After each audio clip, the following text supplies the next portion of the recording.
¿Alguna vez sentiste que algo tenía que cambiar, pero no sabías por dónde empezar? Hoy hablamos con Janina. Ella nos va a mostrar cómo dejar atrás la autoexigencia exagerada, el miedo a decidir y la postergación. Si te quedás, vas a descubrir cómo poner límites sanos, empezar a cuidarte de verdad y recuperar la energía que sentís que te falta.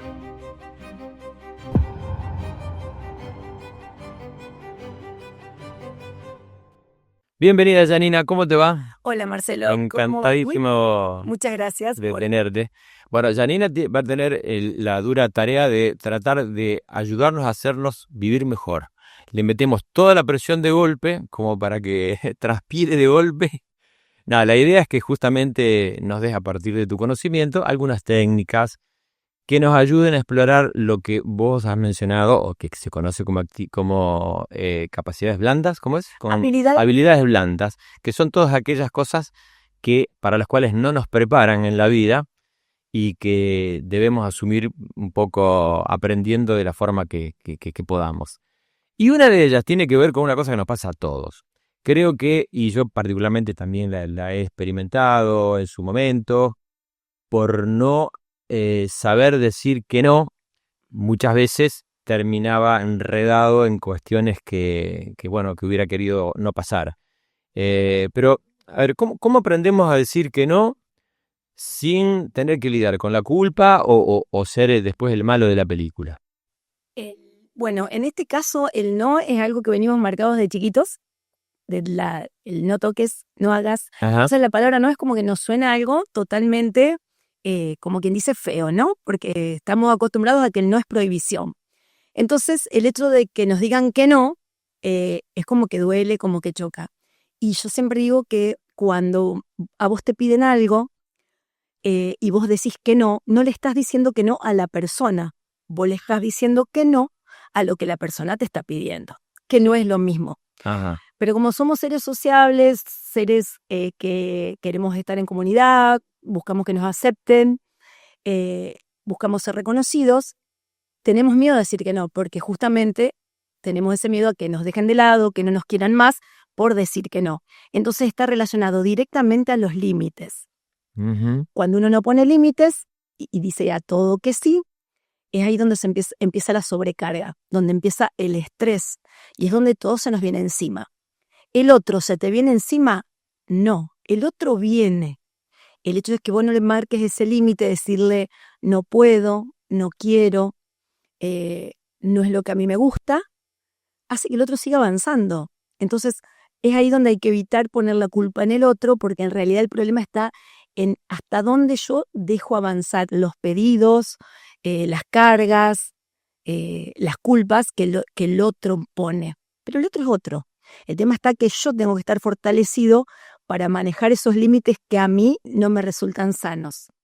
Sí, cuando uno comprende que la fórmula pasa por uno, por tu propia decisión, es como que a veces uno cree que el medio es el que te presiona y en realidad es uno que tiene que aprender a manejar tus propios límites y saber hasta dónde vos podés cumplir algo que te piden, algo que te encargan o algo no sé, cualquier cosa que tenga que ver con la relación humana, digamos.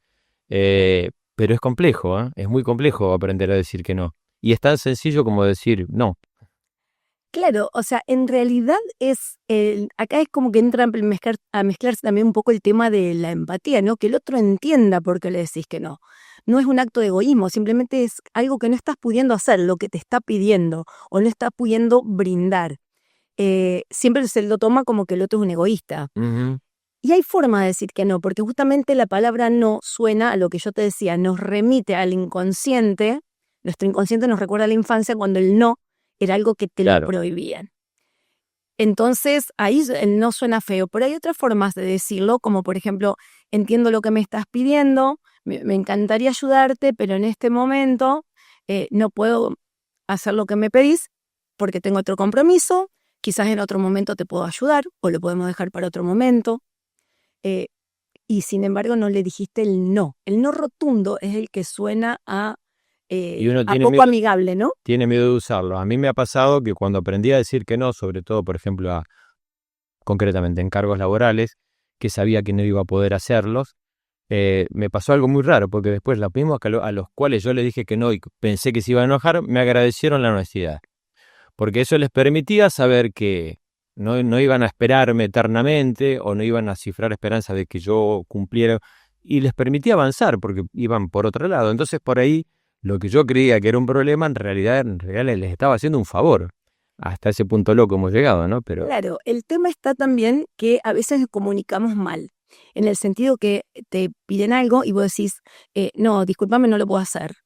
Y queda ahí. Entonces ahí queda en esa nebulosa como que qué egoísta, me dijo que no.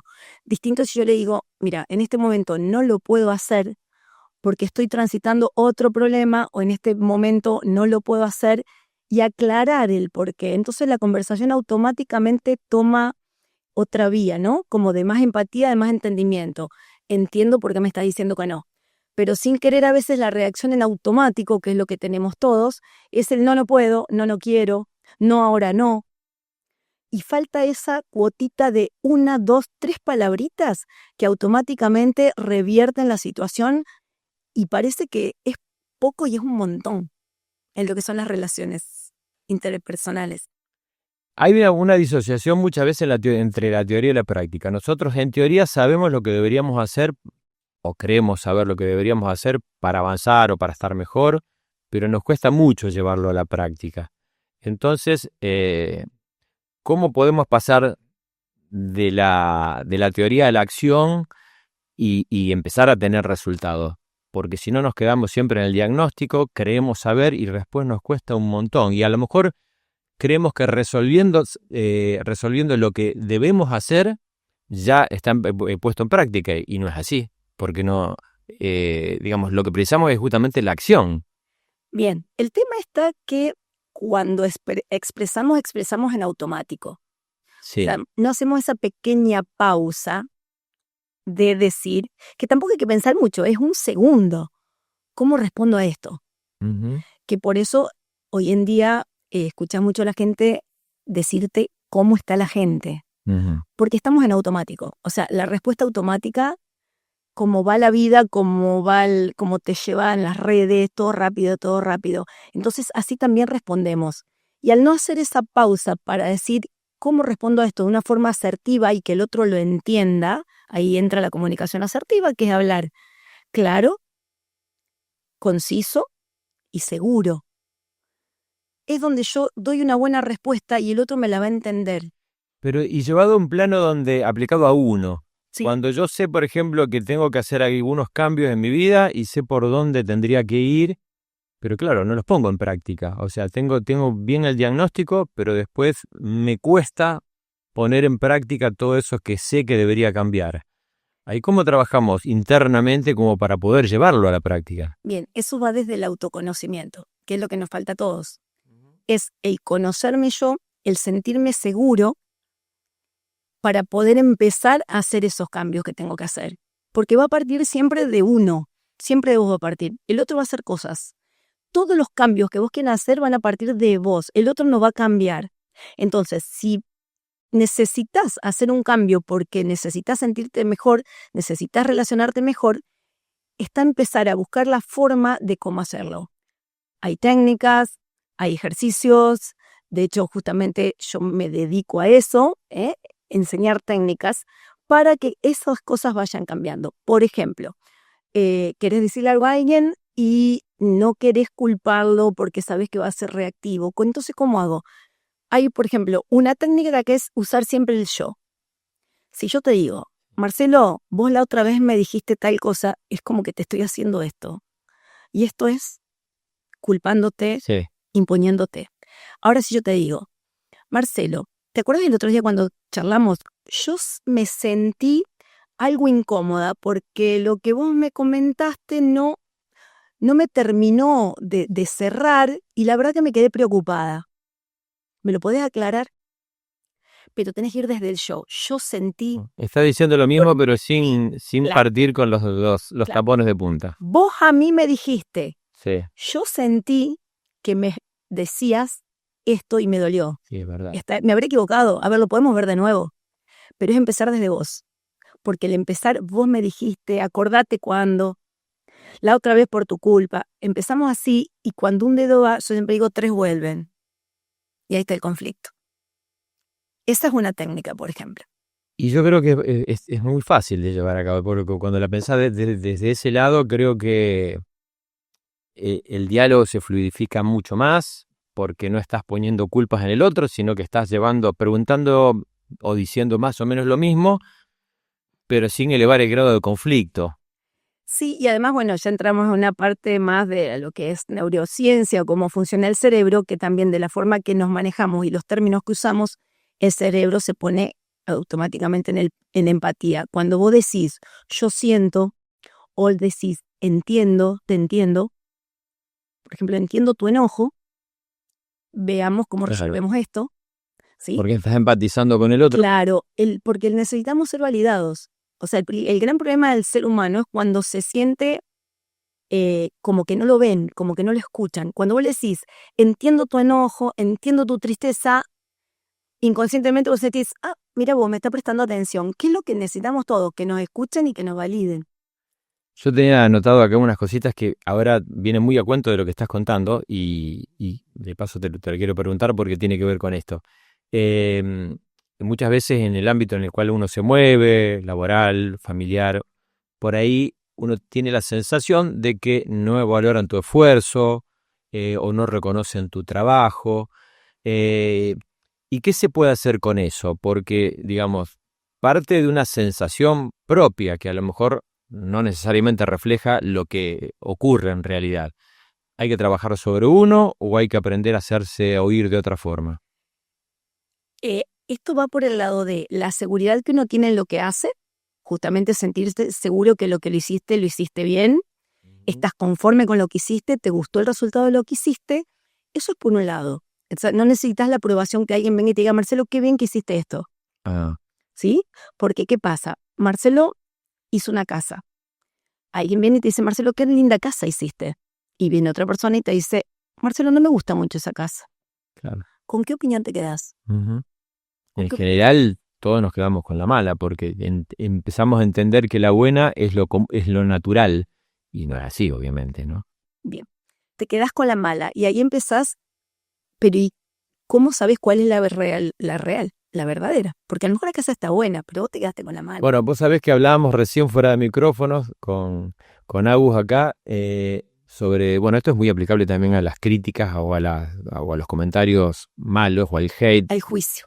En redes y demás. Uno a lo mejor tiene de cualquier cosa que haga o muestre un montón de comentarios. A lo mejor tenés una relación de 100 o 50 a 1 malo. Y después ese malo te queda golpeando la cabeza y te pica el seso. Y en realidad, ¿cuál es la medida? ¿Los 50 que acordaron con eso? ¿El malo? Y uno tiende a darle una importancia muy grande a aquello que no coincide con lo que nosotros hubiéramos esperado. También la falsa creencia de pensar que tenemos que agradarle a todo el mundo. Claro, ahí va. Siempre tiramos a lo negativo. O fíjate que te pueden decir 10 cosas lindas, una negativa, y uno siempre se queda con la parte negativa. También es parte del funcionamiento del cerebro. Bueno, esto da para hablarlo bastante, pero el cerebro tiene esa tendencia a tirarnos a lo negativo porque lo único que le interesa es su zona de confort y no gastar energías. Entonces, se queda con eso y no tiene que ponerse a pensar más. Nos vamos a ir muy hondos si voy por este lado. A lo que yo voy, volviendo al caso de la casa, como decías, o en este caso de los comentarios buenos o malos, en realidad no hay que hacerle caso ni al bueno ni al malo. Al bueno hay que agradecerlo. Y al malo, si estás lo suficientemente seguro de que lo que vos hiciste te gustó y está bien hecho, le tenés que decir, agradezco tu opinión, a mí me gusta lo que hice. ¿Por qué? Porque justamente los juicios van a venir siempre buenos y malos, diríamos, o no tan buenos.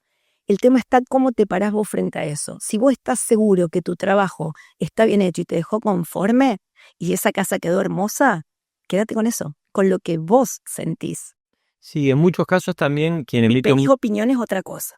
Claro, Bueno, esa es otra cuestión, sí, porque ahí ya estás pidiendo una opinión y te arriesgas a que no sea lo que vos esperabas. Abrirte a lo que el otro te diga. Pero el tema es que muchas veces el mal comentario, o para ir a una cosa concreta que tiene que ver con lo que le pasa a todo el mundo, y todo el mundo se amarga cuando aparece el hate, digamos, en los comentarios y demás, es que muchas veces quien lo está emitiendo está buscando la oportunidad de tener un poco de notoriedad y de destilar su veneno en alguien que le responda y se enganche. Y muchas veces hay que tratar de evitar, porque como dicen, viste, muchas veces el comentario habla más de la persona que lo emite que del hecho en sí, ¿no?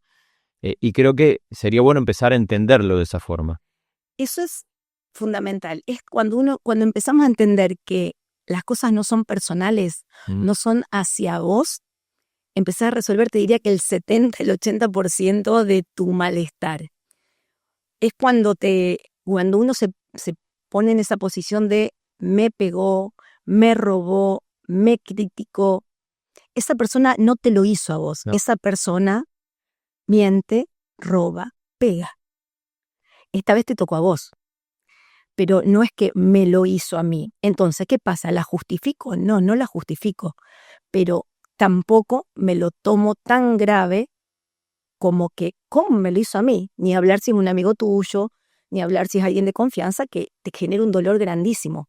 En realidad, lo que las personas hacemos es reaccionar a lo que el otro te está mostrando que vos no tenés resuelto.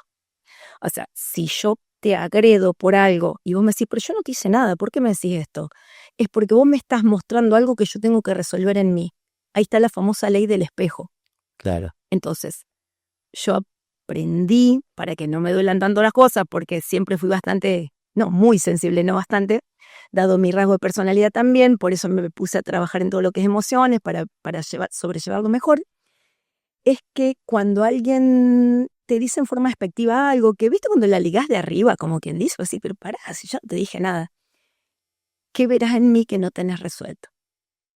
Sí, Pero a ver, esto no tiene nada que ver con agrandarse o con ser soberbio. Simplemente que a vos el otro le estás mostrando algo que el otro tiene. Por ejemplo, suponte, alguien te dice, uy, pero dale, movete, siempre arrastrando las piernas vos. Y cuando te descuidas, esa persona va a 1000 toda la vida. Vos la ves que va a 1000, va a 1000, va a 1000. Y se queja del que es lento. ¿Por qué? Porque está necesitando un poco de lentitud que el otro le está mostrando. Siempre lo que nos molesta del otro es algo que nos está faltando a nosotros. Sí, yo creo que es así. A veces es difícil Sí, percibirlo, pero en la realidad es así, ¿no? sí. Lo que pasa es que cuando, si uno se le ocurriera responderlo tal cual, es probable que le tocaras la fibra íntima, que sería más, yo creo que es más una puñalada mucho más dolorosa que lo que, Sí, que lo que hubiera esperado debatiéndolo, peleándose, porque estás, digamos, atacando una parte que el problema está que cuando vos entendés eso, cuando alguien te enfrenta, Ujú. que estás trabajando, llega un cliente o llega alguien, se sienta acá y te empieza a hablar, te pide que le hagas una casa, pero vos ves que está como agresivo, que se impone. Cuando vos entiendas que no es con vos, lo empezás a manejar de otra manera. O sea, te calmas vos, no te afecta y no reaccionás. Buscás la forma de hablar con esa persona, porque vos sabés que no es con vos. No tomarse nada Y ahí es personal. donde empiezan, claro, y ahí es donde empiezan a aplicarse las técnicas. De las técnicas estas conversacionales, la forma de expresar, para bajarlo al otro. Ojo que a veces no lo podés bajar. Bien, está la técnica de buscar la forma de retirarte, pero siempre hay algo que podés hacer, siempre hay herramientas. El tema está que sos vos el que tenés que mantener la calma. Por eso te digo, parte desde uno, Claro. si no vamos al choque. O sea, si somos reactivos, yo vengo enojada y vos te enojás porque yo estoy así, me empezás a decir, se va escalando la situación. No se termina bien. Y yo creo que también se trata de ser inteligente y, si quieres, desde cierto punto de vista, ser egoísta y pensar que si yo respondo de la misma forma que estoy recibiendo, me termino perjudicando yo. Porque en definitiva, tomando una actitud como la que estabas comentando, y bueno, a lo mejor evito un conflicto que podría ser evitable de una forma mucho más civilizada que yendo al choque, porque de hecho no lo vamos a convencer al otro de cambiar su opinión. Y no le vamos a cambiar tampoco. Sí se puede mediar de una forma tal que se llegue a un acuerdo entre los dos. Pero lo que hay que lograr es que el otro baje. Y es ahí, entiendo tu enojo, entiendo tu apuro, en que te puedo ayudar. Y no lo que pasa porque acordate siempre, nos tenemos que acordar todos, que la persona te va a contar una historia. Una historia, por ejemplo, dentro del enojo o dentro de la tristeza. En realidad lo que hay que hacer es escucharla bien porque se detecta otra cosa. La historia no hay que comprar la historia. Hay que escucharlo, pero en algún momento salta una palabra como decirte, quiero que me reconozcas, tal cosa, en la discusión, Sí. o yo quiero que me escuchen. Entonces te empezás a dar cuenta cuál es esa carencia que la persona tiene, no ser escuchada, no ser reconocida. Lo que pasa que a mí todos me hacen. ¿No será que estará faltando límites? Creo que de todas Entonces, formas es una cuestión que uno puede asumir, entrar en ese tipo de discusión de ida y vuelta cuando realmente vale la pena, cuando es alguien que apreciás o alguien que tiene que ver con tu entorno. Si viene de alguien que no conoces, yo creo que lo más sano es dejarlo y pensar que no te lo tomes personal, de que tampoco refleja la realidad de lo que hiciste o mostraste, sino que es una opinión. Y en definitiva, como tal, no debería afectarte, como tampoco deberían elevarte demasiado el ego todas las buenas. Entonces, no, ni hablar. Por eso digo, es lograr un equilibrio. Y ahí está la base de la inteligencia emocional que tanto se habla y que es lo que debería enseñarse desde jardín de infantes. una de las cosas que tienen que ver, vos dijiste, retomo dos cosas. Uno vive a 1000, por ahí tenemos 1000 cosas, y mencionaste el jardín de infantes también. Y recuerdo o veo, por ejemplo, que hay una tendencia a ocupar a los chicos de muchísimas actividades, rellenar mucho el tiempo, e inclusive, trasladándolo al nivel más adulto, uno tiene 10.000 cosas en la cabeza para hacer, tenés esa sensación que el día no alcanza, y hay como una obligación, como un mandato divino que tenés que tener el día muy ocupado. Entonces, claro, por ahí si no lo tenés o no lográs hacer todo lo que te planteaste, terminás frustrado. Entonces, ¿cuánto hay de cierto? O sea, ¿cuánto deberíamos tomarnos como para poder decir, bueno, esto es actividad, pero también tengo algo que me ayude a bajar los decibeles o a pensar de otra forma, sin necesidad de estar siempre en actividad? Eso es parte también en lo que es las habilidades blandas de la gestión del tiempo. Dentro de la gestión del tiempo está también lo que es la gestión del estrés, que viene todo aparejado. Venimos marcados por cosas como, por ejemplo, no sabemos tomarnos tiempo para descansar porque sentimos culpa. Sí. Es no haces nada. No haces nada. ¿Qué estás haciendo ahí? No haces nada. Ponete a hacer algo. Deja de perder el tiempo. Cuando en realidad lo que estás haciendo es ganando al tiempo. Porque el tiempo lo perdés, pero no haciendo cosas. Se te va. Se te va haciendo cosas el tiempo. Y ahí sí que lo estás perdiendo porque te está faltando tiempo para necesidades básicas como compartir en familia, como dormir, descansar un ratito, charlar con alguien, retroalimentarte. Te aviso que le estás dando mucho argumento a los vagos como para que se sientan realmente sin culpa ahora. Pero no, entiendo por dónde va, porque en general todos decimos, en algún momento, si ¿qué haces perdiendo el tiempo? Che, hace algo. Y a lo mejor, viste, esa persona encontró el sentido de la vida mucho más de lo que lo hiciste vos. Claro, o simplemente tiene una cuestión laboral organizada de otra manera de nosotros. Sí. Y bueno, y tiene la posibilidad de no trabajar y tiene ingresos por otro lado, y bueno, bienvenido sea, y no quiere decir que esté mal. Por eso te digo que ahí vuelve el espejo. ¿Por qué te molesta el que quizás tiene ingresos por otro lado y juega al tenis, sale a caminar, y vos que estás a 1000 todo el día? Bueno, y ahí entra... Porque no estás resolviendo esa parte de que, bueno, a vos te tocó trabajar y esta persona, o sea, te está mostrando lo que a vos te gustaría y lo que necesitarías. Por eso criticamos. Bueno, pero ahí son dos cosas distintas, porque una cosa es que te toque trabajar porque lo precises ayer y porque tu horario de trabajo, por lo que fuera. Y otra cosa es el famoso, que a mí no me gusta nombrar palabras tan en inglés, pero a veces lo definen bien, el workaholic, viste, que el adicto al trabajo. Que hay gente, y yo a veces me incluyo también un poco en esto, estoy en un proceso siempre de conversión, pero parece que si no estás trabajando o haciendo algo productivo, estás perdiendo el tiempo. Entonces, la realidad es que no necesariamente deberíamos estar todo el tiempo trabajando como para encontrar placer en disfrutar de la vida. Entonces, ¿cómo se hace como para cortar ese círculo vicioso de pensar que no hay otra forma de disfrutarle el día que no sea trabajando? Y a lo mejor alguno va a estar mirando esto y va a decir, pero yo no tengo ese problema, yo no veo la hora de salir del trabajo para no hacer nada. Sí, pero también estoy reflejando, creo que la realidad de muchos que a lo mejor terminan su horario de trabajo y tienen que ponerse a hacer algo y no saben disfrutar. Bien. El frenar te hace pensar. Uh-huh. Y a veces no nos gusta pensar. Nos tenemos que ocupar la cabeza con algo. Esto ya se entra a asociar también con la ansiedad. O sea, porque yo creo que trabajar en exceso, más allá de que haya resultados positivos o negativos en lo económico, a nadie básicamente le gusta cansarse, pasarse de rosca, estresarse. A veces es un mecanismo de defensa si dejamos la necesidad de lado. Hay gente que tiene que trabajar muchas horas por una cuestión de necesidad, que el salario le alcance. Pero el que lo hace porque quiere, más allá de que no lo necesita, es a veces el sentirme ocupado para no frenar, para no hacer pausa. Sí.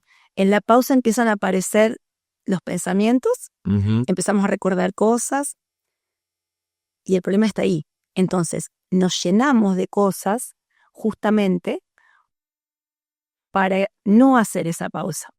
Es inconsciente lo que hacemos. Acá entra a jugar la ansiedad, también puede entrar a jugar la exigencia, la autoexigencia, donde ya empieza un poco también a entrar la ambición, que esto es otra cosa.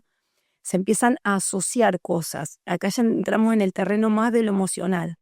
Y por otro lado, en el otro extremo está el no tener ninguna actividad y a partir de tener todo ese tiempo libre como para que tu cabeza vaya y venga por lugares que no deberían ir, quizás en muchos casos el tener una actividad es sanador porque te ayuda a ocupar tu mente en cosas que a lo mejor son más productivas que la línea de pensamientos que te llevó a lo mejor a una depresión. ¿Sí?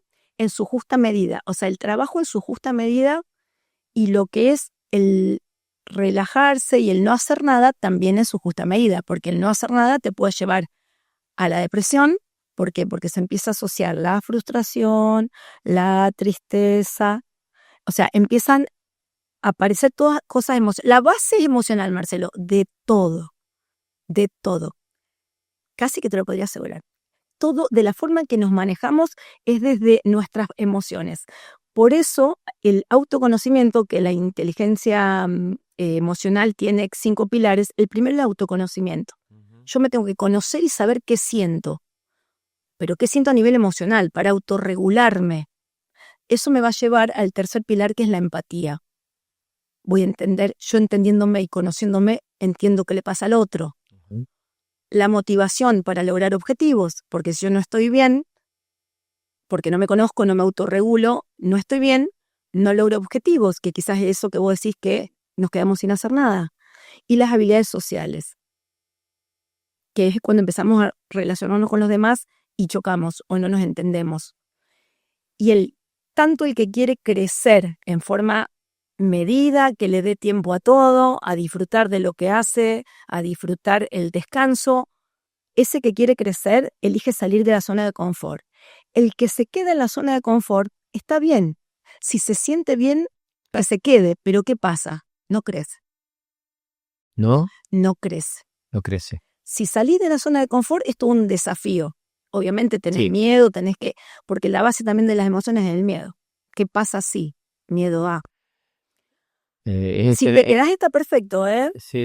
No, el enamoramiento de la zona de confort. La zona de confort es como que te abriga, digamos. Es la zona segura. Te exime de tener que tomar decisiones que a lo mejor son una incógnita, que a lo mejor te meten en una zona de estrés, quizás a lo mejor por lo desconocido o por salir de tu ritmo habitual. Pero muchas veces por no salir de esa zona de confort, a lo mejor nos perdemos de disfrutar la vida de otra forma, independientemente de los proyectos, porque también quizás a lo mejor sea la diferencia entre una persona que no la está pasando bien y otra que consigue sus logros. Pero también puede ser la diferencia entre vivir mal y vivir mejor. Intentar salir de esa zona de confort. Y lo relaciono con lo que veníamos hablando, por ejemplo. Mucha gente grande que de golpe, por ejemplo, está en su etapa jubilatoria o está en una edad que ya terminó su vida útil, mal dicho, o su vida laboral, digamos, y de golpe se encuentra justamente que se va achicando, está viviendo mal o se siente estancado y por otro lado tomar decisiones para salir de esa zona de confort, vamos a decir, que es tu nada, tu poca actividad o la falta de proyectos, hace que te sientas mal y a lo mejor, y cuando hablo de una actividad, de nada, estoy hablando de aprender, qué sé yo, algo, ir a una actividad diaria que implique salir de tu casa. Yo lo noto mucho en personas grandes, en personas mayores, y noto mucho también que no viven bien justamente por no tomar decisiones de salir de esa zona de confort. Es la zona segura, la zona de confort. Por eso cuando hablo de crecimiento no hablo de crecimiento económico, de crecimiento en general. Ujú. Lo que se escucha mucho, esto que vos me traes, yo escucho mucho con las personas que hablo, que vienen a charlar conmigo, o en las empresas donde trabajo, a esta edad, te dicen. Sí, sí, Esa es claro una que sí. creencia limitante. A esta edad, ¿qué querés que haga? Yo ya hice mi vida. A esta edad, ¿qué puedo hacer? Hay un montón de cosas para hacer. Pasa también que venimos con patrones donde te recibiste de docente de inglés, tenés que jubilarte y morir docente de inglés. ¿Sí? O sea, venimos marcados por... Yo creo que las generaciones hoy en día ya eligen más Sí, cuánto tiempo se quedan en un lugar, sí. ya sea en una profesión. No digo que, bueno, que estemos cambiando todo el tiempo, pero es como que lo entienden de otra manera. Nosotros, yo considero que nuestras generaciones venimos más marcadas por eso. Entonces, es como que, bueno, fui toda la vida a esto, me jubilé, hasta acá llegó mi vida. ¿Y ahora qué hago? Y hay un montón de cosas para hacer. Y no, pero yo a esta edad. Porque de hecho me pasa a mí, que me dicen, no, y todavía tenés ganas de seguir estudiando, tenés ganas de seguir cambiando, haciendo cosas nuevas. Sí, porque si no, yo siento que me muero. Es que así, es un Bueno, no mandato, me es un puede pedir. mandato que lo hemos oído a lo largo de toda nuestra vida, es a esta edad, o decir, trabajo, la paso mal para poder ser feliz cuando me jubile. Y después cuando te jubilas, ya tenés unos cuantos años, a lo mejor no te acompaña la salud de la misma forma, no tenés las mismas energías, y cuando te diste cuenta te desperdiciaste una vida completa pensando en ese momento mágico que al final no era tan Y si mágico, ¿no? tenemos suerte de llegar a Sí, sí, jubilarnos. sí, esa es otra cuestión también. Pero bueno, sí, pero por eso te digo, son cuestiones de... Y bueno, y esto vamos se cae siempre que el aquí y ahora. No estamos, no somos conscientes de vivir el presente. Ujú. O sea, al trabajar con emociones, lo ves claro a eso. O sea, el tema de vivir atados al pasado o en el presente. El presente es ansiedad total. Todo el mundo está ansioso, todo el mundo está estresado. Es ansiedad total, es el miedo a... Y nos perdemos el hoy. Bueno, yo siempre digo lo mismo, digo, si uno supiera, y yo lo hago como una continua batalla, que lo único que vos podés controlar es el presente, creo que viviríamos el doble de felices, porque en definitiva lo que pasó, el pasado es cosas que no tienen modificación, ya no podés hacer nada con eso. Y te ancla. Y te ancla también, y a lo mejor sí, justamente, te ancla, te angustia, no te permite pensar bien. Y el futuro no es controlable, podés controlar ciertas cosas, es incierto, te causa ansiedad, y por otro lado, esa ansiedad o la preocupación, en definitiva, no soluciona nada. Y si cuando uno puede llegar a entender que esa preocupación, en definitiva, no va a solucionar esa inseguridad que vos tenés, y uno debería de decir, bueno, mi realidad es este momento, nada más. Y eventualmente lo que voy a hacer de aquí hasta el fin del día, nada más. Sí, es que es así. Y el tema no está en que nosotros decimos pasado, tristeza, angustia, nos ancla, futuro, preocupación, ansiedad, Sí. termina siendo enfermedad. Ujú. O sea, en el fondo, cuando yo decidí trabajar de esto, más allá que está enfocado a líderes y equipos por una cuestión laboral, es justamente lograr un bienestar y una gestión emocional al punto tal de que no nos enfermemos. Porque si yo no me conozco y no conozco lo que siento para autorregularlo, si yo no identifico este dolor que yo siento en el pecho o en la boca del estómago es angustia, ¿cómo se gestiona la angustia? Para bajarle ese nivel, eso se cae en el cuerpo. Porque cuando hablamos de emociones tenemos una situación, una emoción y una reacción. Siempre. ¿Cómo esto nos pasa todos los días? Sí, en todo momento. Yo cuando empecé la charla con vos me puse nerviosa. Una situación. Estoy charlando con Marcelo. ¿Qué pasó? Se me empezó a acelerar el corazón y empecé a sentir calor. ¿Qué hice? Respiré 3 veces, hice una pausa y dije, bueno, vamos, que esto no es nada. Ya lo hiciste otra vez. Y acá estoy charlando con vos. Y si el calor se me pasó, porque la emoción viene simplemente en una fracción de segundos. El tema está que la emoción se va. Y yo quedo con el pensamiento. Si yo todavía siguiese con esa sensación de nervios que sentí cuando arrancamos, cuando me dijiste, bueno, empezamos, yo ahora estaría tartamudeando, transpirando, estaríamos cortando a cada rato. Ahora, ¿qué pasa? Yo hice una pausa, frené y dije, bueno, no, a ver, ¿qué hacemos con esto si ya pasaste por esto? Bien, habla tranquila, arranca tranquila. Sí, el tema es no dejar escalar. No hacemos no hacemos la pausa. Entonces está ahí donde una situación me enoja y reacciono en automático. Acá genera un problema. Si yo pienso, esto es enojo, ¿qué hago con lo que siento? Freno, respiro. ¿Viste? Se hace mucho hincapié en la respiración. Sí. Entonces busco la forma de reaccionar, pero de buena manera. Porque si yo no reacciono es cuando decimos, me callé. No, para no pelear no dije nada. No dije nada para que no se enojen. ¿A dónde se quedó eso? Bueno, eso tiene que ver con otra cosa que tenía pensado preguntarte también. Muchas veces nos ocurre que en conversaciones o en trabajo o en reuniones, a uno se le ocurren decir que hubiera sido necesario decir ciertas cosas, pero cuando está en casa, ¿no? ¿Cómo hacemos o qué esconde eso? ¿Cómo hacemos como para que lo que nosotros tenemos para decir o aportar, hacerlo y no tener vergüenza de hacerlo o no tener miedo a la discusión?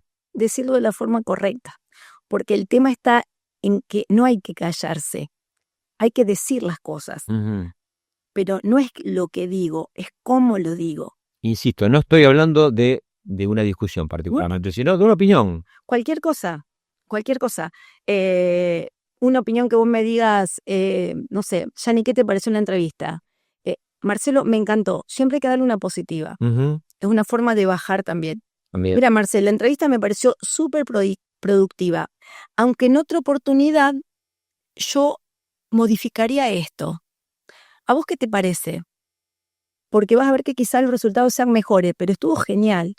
Positivo. Te di la negativa y te volví a cerrar con un positivo. Y te dije que había algo que no estaba bien. Distinto si yo te digo, Yani, ¿te gustó la entrevista? Y yo te digo, sí, Marcelo, pero tenés que cambiar estas cosas porque esto no resulta. Claro. Entonces me decís, pará.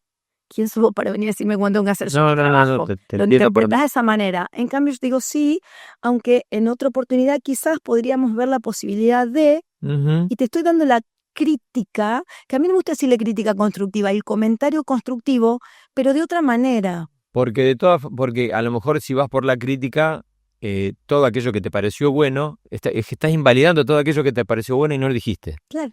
Entonces está bien ese planteo que haces porque... Cuando tengas que marcar, vos, yo, cualquiera, cuando tengamos que marcarle algo a alguien, el tema está siempre primero marcarle lo positivo, porque hay cosas buenas. Es lo que nos pasa a veces sin querer desde la infancia también, que siempre se nos marca lo malo y nunca lo bueno, o pocas veces lo bueno. Siempre primero lo que está mal. Entonces, cuando vos empezás con lo que está bien, cuando le marcás lo que no está tan bien, ya la persona está en otro nivel de entendimiento y no se lo va a tomar como si vas y le decís, no, esto hazlo de nuevo. Mira, claro.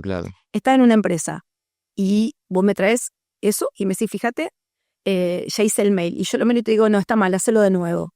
Me vas a odiar. Claro. Entonces yo te digo, a ver, bien, bueno. Aplaudo el tiempo que te tomaste, aplaudo es una forma de decir, bueno, qué bueno el tiempo que te tomaste en hacerlo esto, lo valoro un montón, aunque deberíamos hacer, y vos fíjate que no uso el pero, uso el aunque deberíamos hacer unas modificaciones. ¿Querés reverlo otra vez o lo hacemos juntos? ahí te estoy diciendo, hacelo otra vez. Claro, claro. Sí, de una forma más amable y una forma más empática. Y te estoy pidiendo lo mismo, que lo hagas de Sí. nuevo, que lo hagas de nuevo. Y es probable que, por ejemplo, a todo aquello que se esté moviendo en un ámbito de decisiones y en un cargo, en una empresa, es probable que logre mucho más de esa forma que de la otra forma, que de ir al choque, que quizás sea la que parezca, la forma autoritaria, que quizás socialmente parezca ser la que mejores resultados logra, y no es así. Bien, ahí está donde aparece el liderazgo, en cualquier tipo de trabajo. Y el líder no es el que Claro. lleva y ordena a todos, sino el que acompaña. Si el líder tiene habilidades blandas, te va a hacer funcionar al equipo. Y lo va a ser más productivo y más efectivo para la empresa o para cualquier pequeño negocio. Uno dice empresa y piensa en algo grande. A nivel docente, cuando hay un buen líder, todo funciona y funciona para con los chicos. Y así se va llevando el hecho de las habilidades blandas, se va trasladando y se van aprendiendo. Hablando de las relaciones con la gente, sobre todo estábamos hablando del trabajo, a veces, y esto que te voy a comentar ocurre en la familia. ¿Cómo evitar que a veces, te digo una familia y pienso en el trabajo y creo que es aplicable perfectamente, cómo evitar que una pequeña discusión se transforme en una pelea enorme cuando estás intercambiando opiniones, no nos ponemos de acuerdo, porque, a ver, si yo me callo, consiento. Si yo intento imponerme, logro una reacción igual o peor del otro lado. Es decir, ¿dónde está la justa medida? ¿De qué forma podemos evitar que eso pase a mayores? Comunicando efectivamente, diciendo las cosas, y vos me vas a decir, ya ni machacás sobre lo mismo. Sí, porque depende de la situación y lo que pase es la forma en que vos te vas a expresar. Pero mientras a ver, entiendo lo que vos me estás diciendo, aunque yo no comparto tu idea. Es un poco, claro, es lo que estábamos hablando recién. Claro, y otra cosa, hay otros factores que juegan también, es el tono de voz, la predisposición, la mirada, o sea, la corporalidad, Marce, es súper importante, porque el cuerpo habla antes que abras la boca. ¿Me entendés? Si vos te sentás con tu hijo de frente, se preparan el mate, o no, te sentás, y decís, necesito hablar con vos. Sí, papá, ¿qué pasa? Si él está de espalda haciendo algo, ya el contexto no se está dando, porque uno te das cuenta si te está escuchando. En cambio, la corporalidad, una corporalidad abierta, vos con tu hijo enfrente, lo mirás a la cara, mientras él te explica el problema, vos lo asentís, o él, como diciendo, te estoy escuchando, la conversación va a ir por otro lado. Y se tiene que dar el contexto. Si vos ves que él llega, suponte, de la universidad y está nervioso porque rindió mal y vos le tenés que plantear algo, olvídate, no se lo plantees en ese momento. Claro, ahí cuando te dije esto se plantea más en el ámbito familiar, lo que veníamos hablando era más aplicado ponerle en el ámbito del liderazgo, de la toma de decisiones. Yo no relacioné que también la familia es como una especie de empresa también, Todo. entonces es aplicable lo mismo. Y cuando pensaba en esta pregunta que te hice, también pensaba en esas discusiones que surgen a partir de alguien que viene con un estado alterado.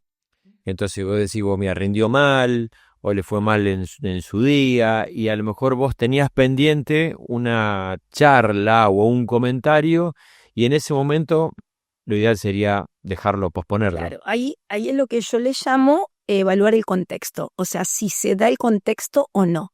Uh-huh. Si se da el contexto o no.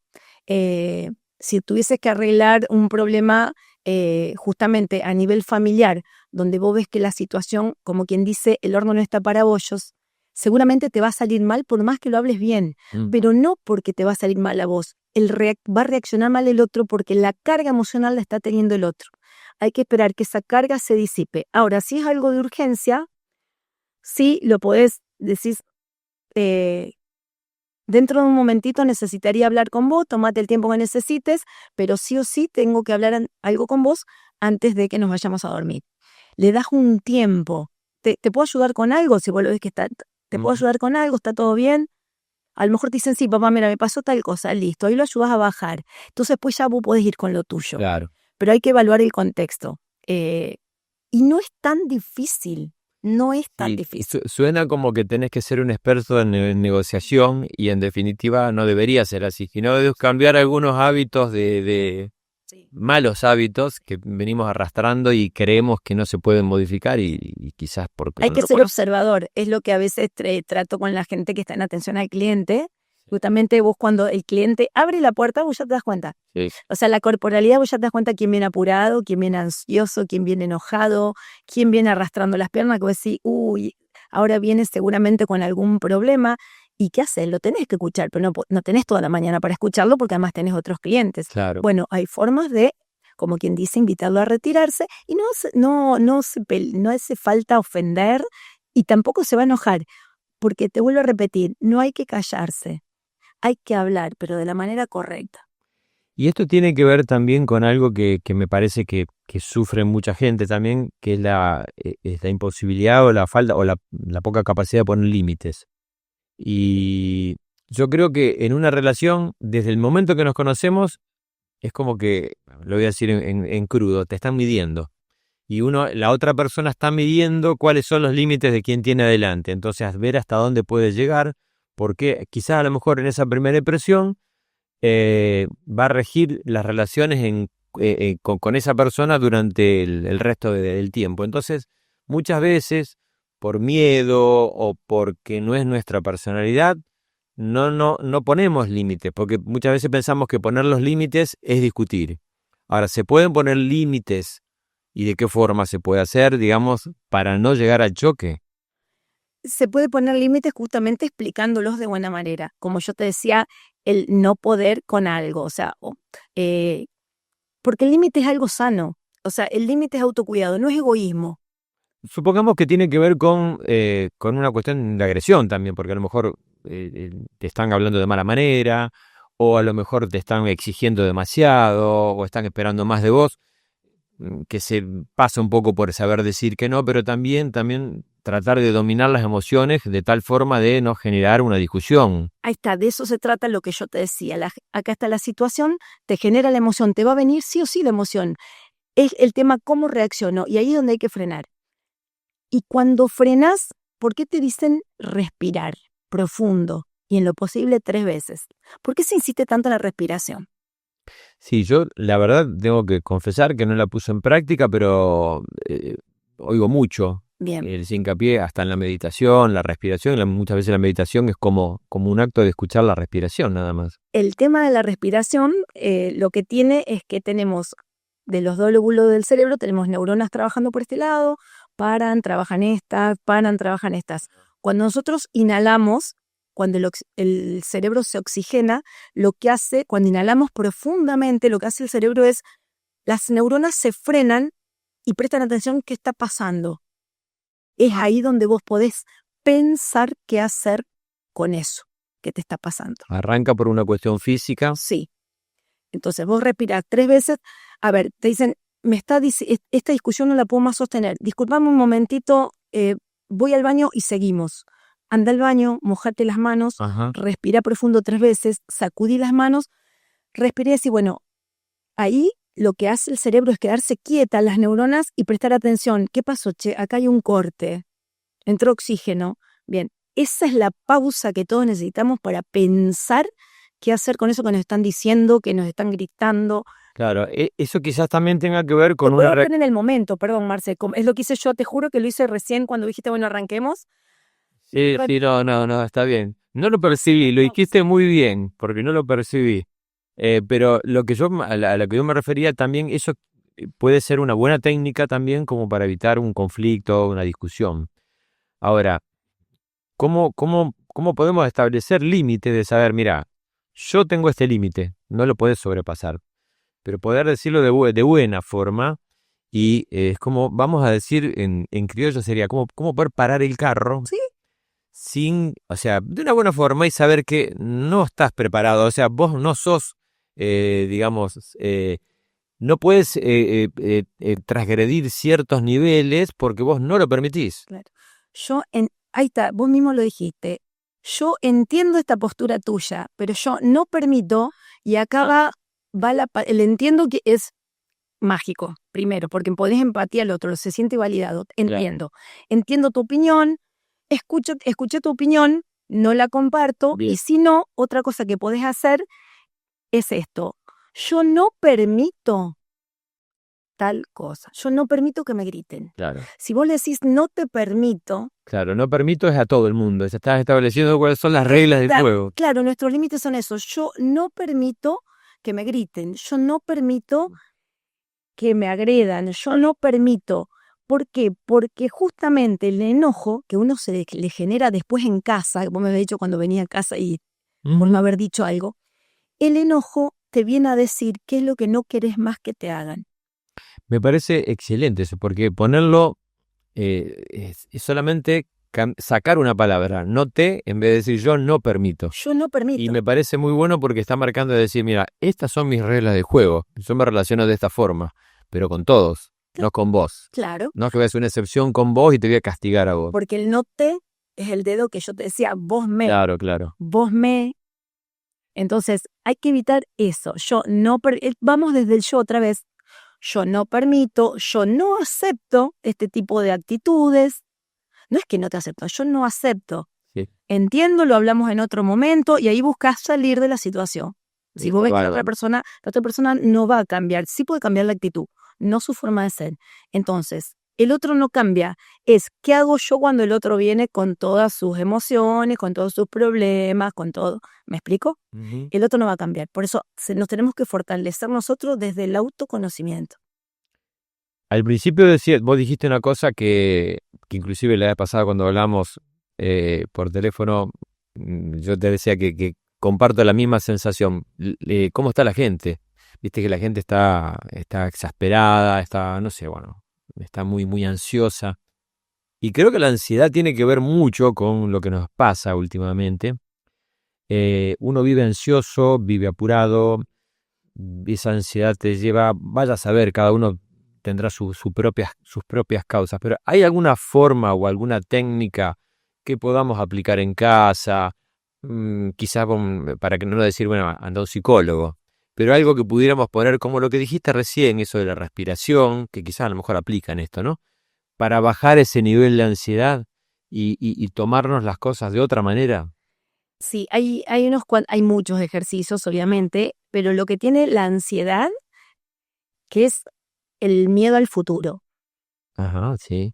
Y es exceso de miedo, con la diferencia que en este caso es hipotético, o sea, me hago hipótesis. Claro. Una cosa es que vos digas, ahí hay un león y te puede comer. Vos le tenés miedo, pero es algo concreto que lo tenés ahí nomás, ¿sí? El miedo es exceso de imaginación. Bueno, si me acerco me va a comer, me va a pasar esto, me va a pasar el otro. Ahora, la ansiedad ya va más allá, es hipotética. Ya empezás a imaginar, pero escenarios totalmente, como decías vos, incontrolables. No tenemos ni la menor idea. Eso nos genera ataques de pánico, nos genera taquicardia, nos lleva a toda esa parte física que tan mal nos hace, nos sube la presión. Entonces, es frenar justamente y decir, a ver, ¿a qué le estoy teniendo miedo del futuro? ¿A qué le tengo miedo? No sé, a que se dispare el dólar, por ejemplo. Porque la mayoría está con la cuestión económica. Te entiendo. ¿Tengo el control sobre eso? No. ¿Soy economista? No. ¿Depende de mí? No. ¿Cuánto es de verdad lo que yo pueda controlar con respecto al dólar? Claro. Por ejemplo, agarré algo muy simple, pero nos hacemos escenarios con los hijos. Y si termino la universidad y se me va a otro país, yo me muero. Justamente tiene que ver con esas cosas. Ni se le cruza eso. Muchas veces la ansiedad ni siquiera la reconocemos. Es una sensación de malestar. Pilas de veces me ha pasado de tener esa sensación de malestar y digo, ¿por qué estoy así? Y cuando me pongo a pensar, a lo mejor tiene que ver con esas cosas que vos mencionabas, con esas cosas por las cuales no tenés absolutamente ningún control y otras preocupaciones que tienen que ver con sucesos muy futuros, sobre los cuales, según dicen las estadísticas, el 94% de las cosas no suceden. Entonces, yo creo que es un buen ejercicio, me parece, y ahora que vos lo mencionás, yo de alguna forma intuitivamente lo apliqué, es de pensar, ¿qué me está provocando esta sensación de ansiedad?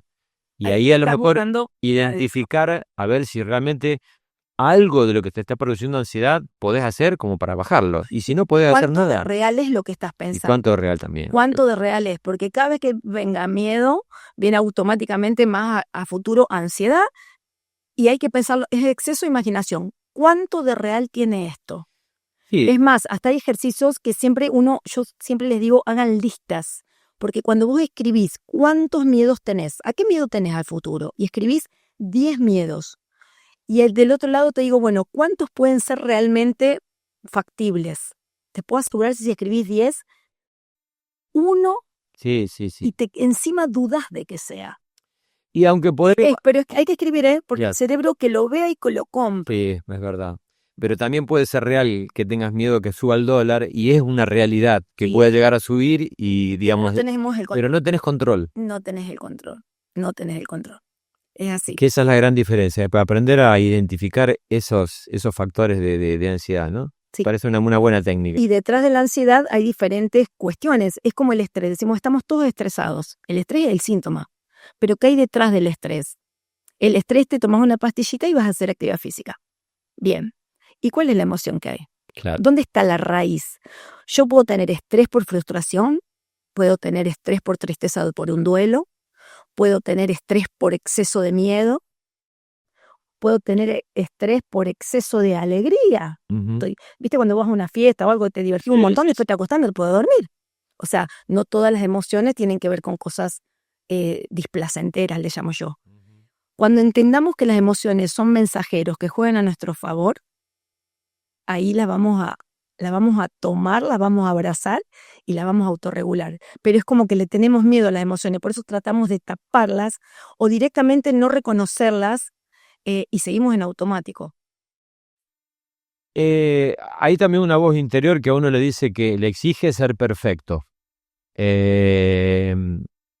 ¿Y cómo hacemos para no oírla? ¿Y por qué quieres ser perfecto? No, yo particularmente no, en algún momento sí lo quise ser. ¿Y por qué te parece que ¿Me vas a obligar a psicoanalizarme? no? No, creo que es una exigencia, obviamente que es una autoexigencia que no viene de no viene del exterior, obviamente. Nadie te obliga a ser perfecto y creo que aceptar que no se puede ser perfecto es aceptar nuestras propias limitaciones. Muchas veces el aprendizaje te lleva a etapas de la vida en la cual decís, ¿por qué no lo aprendí antes? Yo hace rato que dejé de querer ser perfecto, pero siempre quedan resabios de autoexigencia que me obligan a exigirme más para ser mejor, y cuando me pongo a pensar ¿para qué? No sé. Volvemos a lo que hablamos en su momento, porque es una cuestión justamente del ser humano. Necesitamos pertenecer, necesitamos que nos acepten y que nos quieran. Entonces, tengo que ser bueno, decir a todo que sí, tengo que hacer las cosas en forma perfecta, tengo que estar dentro de los estándares que la sociedad me pide, porque si no me van a dejar de lado. Y como somos seres sociables y de comunidad, es de nuestra naturaleza ese miedo a que nos dejen afuera. Claro, puede ser que sea Es que nos dejen afuera. más ancestral de lo que uno cree. Es así funcionamos. Lo que pasa es que en forma inconsciente funcionamos así. Si ya nos vamos al cerebro reptiliano y toda la parte límbica reptiliana del cerebro, ya nos vamos muy lejos. Sí. Pero es de la forma que funcionamos en comunidad. Y para estar juntos nos tienen que aceptar. Sí, puede ser. Y es el miedo a que me dejen afuera. Es el gran problema que tiene el adolescente cuando está buscando la identidad. Entonces, un día se viste de una manera, otro día se viste de otro. ¿Por qué? Porque tengo miedo que no me quedar fuera del acepten, grupo. quiero pertenecer, porque si no quedo afuera, me quedo solo. ¿Y qué voy a hacer? Por eso están todos esos cambios, eso que se manejan en masa, estén bien las cosas o no, pero ellos quieren pertenecer, es donde generan la identidad. Pero nos pasa a todos. Le pasa al chiquito del jardín y nos pasa a nosotros como adultos. Es ese miedo a quedar afuera.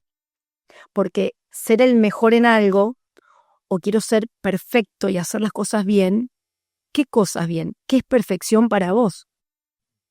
Porque a lo mejor algo simple, alguien hace algo simple y Sí, a lo mejor, por perfecto. ejemplo, el querer ser perfecto, imagino, ¿no? En mi caso digo, pero el querer ser perfecto para conformar a tus padres, a lo mejor en ese caso estás cambiando la sociedad por dos personas.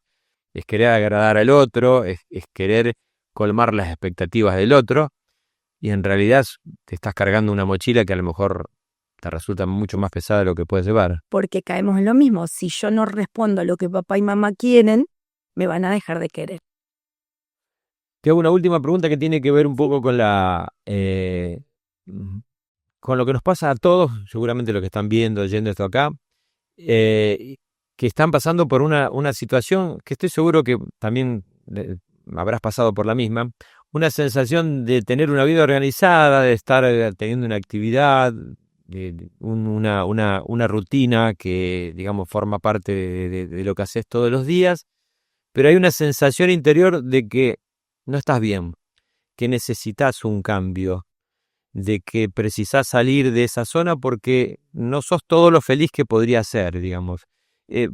¿Por dónde empezar a intentar un cambio? Y cuando digo un cambio, ojo, no estoy hablando de decir, de golpe, hoy paso a ser otra cosa totalmente distinta. A lo mejor es un cambio de decir, tomo la decisión de ir a yoga, por decirte, o tomo la decisión de aprender algo, a tocar la guitarra que siempre quise aprender y siempre lo postergué.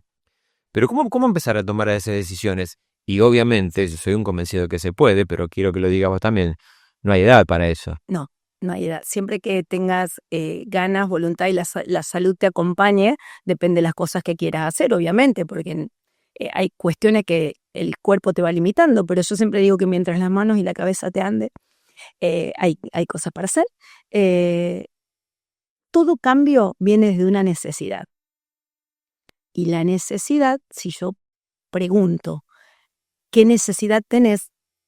Lo más común que hace la gente es decirte, yo no quiero esto, yo no quiero esto, yo no quiero esto. Clarísimo lo que no quieren.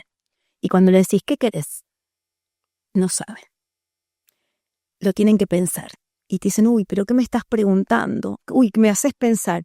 Ahí está el secreto. Si vos querés hacer un cambio porque sentís que necesitas otra cosa, esa cosa que necesitas, ¿qué es? Claro. ¿Qué es lo que querés? Quiero ser lo que siempre quise y no hice. O por mis papás, o porque tuve que salir a hacer tal cosa, pero me está quedando esto pendiente. Ahí se da el cambio y se empieza por ahí. Sí, yo te entiendo y opino igual, pero también reconozco que es dificilísimo identificar qué es lo que querés de cambio, porque por ahí, a lo mejor si todo el mundo lo identificara sería más fácil hacer el cambio, pero muchas veces es más una sensación de querer salir de algo que lograr algo. No sé si se entiende lo que digo. Sí, porque, o sea, donde estás no estás bien. Y si no estás bien es porque de ahí hay que salir. Claro. Hay que buscar la forma y enfocarse en qué, para justamente ver por dónde se empieza. Eso justamente es ese es el proceso que hace un coach con una persona. Uh-huh. Vos estás en tu realidad actual y querés llegar a la ideal, pero tenés que dar este salto. Y acá no sabes cómo hacerlo. En este proceso es en el que el coach te va acompañando, porque va al lado tuyo, no va adelante, va al lado, a través de preguntas, haciéndote descubrir qué está dentro tuyo, qué herramienta tenés para llegar acá donde querés. Porque es un proceso que hay que hacer. Y yo te diría que acá viene también aparejado mucho el miedo. Vuelve el miedo, siempre vuelve el miedo.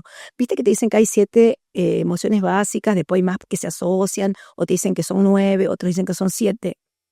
Y yo te diría que el rey es el miedo. Es el miedo, es el que te paraliza y es el que te sabotea. Ojo, Y el miedo lo que viene a decirte es, te vengo a desafiar de qué sos capaz. Y ahí tenés que empezar vos a buscar de qué sos capaz, de hacer qué. Y ahí decirle, bueno, listo, ahí voy. Sí, porque en cambio, realizamos, pero en realidad lo que te viene a hacer es empujar, decirte, dale que podés más, dale que podés más. Yo te vengo a trabar, pero para que veas que podés. Pero no lo vemos así, decimos, tengo miedo y me freno. Y cuando vos te frenas no vas a ningún lado. Entonces, si querés hacer un cambio, más allá de que no tengas claro lo que querés, en realidad lo que no tenés que tener es miedo. Una vez que el miedo se disipa, es más claro encontrar el objetivo. Janina, siempre es un gusto hablar con vos. Aparte tengo el doble gusto de poder compartirlo con la gente. De más está decir que vamos a dejar después en la descripción del video donde dice mostrar más. Bueno, ahí hay la red de Janina para que la puedan consultar. Ella hace asesorías con empresas, con personas que tengan sus propias inquietudes, digamos, con personas artísticas para cualquiera, sí. Y seguramente los va a ayudar a despegar, a crecer, o a vencer miedos, como estábamos hablando, y a estar un poquito mejor cada día. Te agradezco enormemente, ha sido muy práctica y muy concreta en muchas cosas, y estoy seguro que de aquí todos se van a llevar mucho aprendizaje como para poder intentar, que no es poca cosa, estar todos los días un poquito mejor. Y yo creo que nos merecemos estar mejor y nadie vino acá para sufrir este mundo. ¿No? Y la elección es nuestra, de qué hacer, justamente. Así que bueno, Marci, yo te agradezco a vos de poder transmitir todo esto, porque en realidad mi objetivo es justamente que gestionemos nuestras emociones para no quedarnos con eso, ya sea desde el ámbito que sea, y poder expresarnos, vivir entre todos mejor y no guardarnos cosas porque eso enferma. Y mi objetivo está ahí. Muchísimas gracias. A vos. Si te gustó lo que acabas de ver, te invito a que te suscribas y nos acompañes, porque se vienen episodios muy pero muy interesantes.